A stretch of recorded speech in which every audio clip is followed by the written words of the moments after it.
रात का समय था। चारों ओर सन्नाटा पसरा हुआ था। गांव के बाहर एक पुराना हवेली था जिसके बारे में लोग कहते थे कि वहां कुछ अजीब और डरावनी चीजें होती हैं।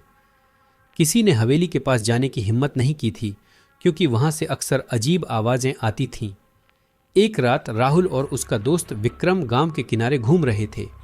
उन्हें अचानक उस हवेली की याद आई और दोनों ने वहां जाने का फैसला किया। विक्रम थोड़ा घबराया हुआ था, लेकिन राहुल ने हिम्मत दिखाते हुए कहा, कुछ नहीं होगा, सब बकवास है, चलो देखते हैं क्या है। दोनों चुपचाप हवेली की ओर बढ़े। हवेली की पुरानी टूटी फूटी दरवाजे से जैसे ही उन्होंने अंदर कदम रखा, एक ठंडी हवा का झोंका आया।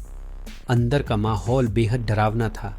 दरवाजे से धूल उड़ रही थी और हर कदम पर फर्श चरमराने की आवाज कर रहा था। राहुल ने अपनी टॉर्च जलाई और चारों ओर देखा।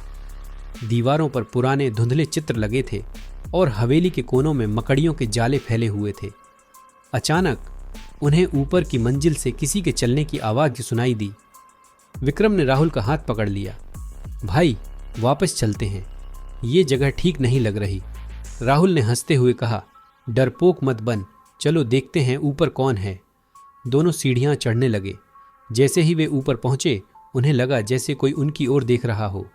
अचानक एक दरवाजा खुद ब खुद खुल गया। अंदर घना अंधेरा था। दोनों ने डरते डरते उस कमरे में कदम रखा। तभी दरवाजा जोर से बंद हो गया और कमरे में ठंडक बढ़ गई। राहुल ने टॉर्च कमरे में घुमाई। तभी एक कोने में उन्हें एक छाया दिखी। वह छाया धीरे धीरे बढ़ने लगी। विक्रम ने डर के मारे चिल्लाया, राहुल, कुछ गलत है यहाँ। छाया अब उनके सामने आकार लेने लगी। वह एक काले कपड़े पहने बुजुर्ग औरत की थी जिसके चेहरे पर गुस्से और दर्द के भाव थे। उसकी आंखें सीधी राहुल और विक्रम की ओर देख रही थीं। राहुल ने टॉर्च गिरा दी और दोनों दरवाजे की ओर भागे, लेकिन दरवाजा नहीं खुल रहा था। उस औरत ने एक चीख मारी जिससे पूरा कमरा गूंज उठा। विक्रम ने राहुल का हाथ पकड़ा और खिड़की की ओर भागने की कोशिश की, लेकिन तभी उस छाया ने विक्रम का हाथ पकड़ लिया।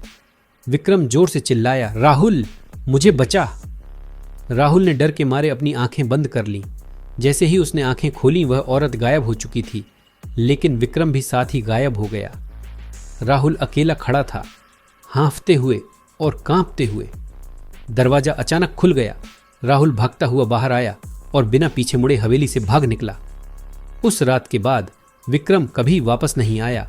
लोग कहते हैं कि वह काला साया हवेली में आने वालों की आत्मा ले जाता है और आज भी हवेली के पास जाने की हिम्मत कोई नहीं करता। समाप्त।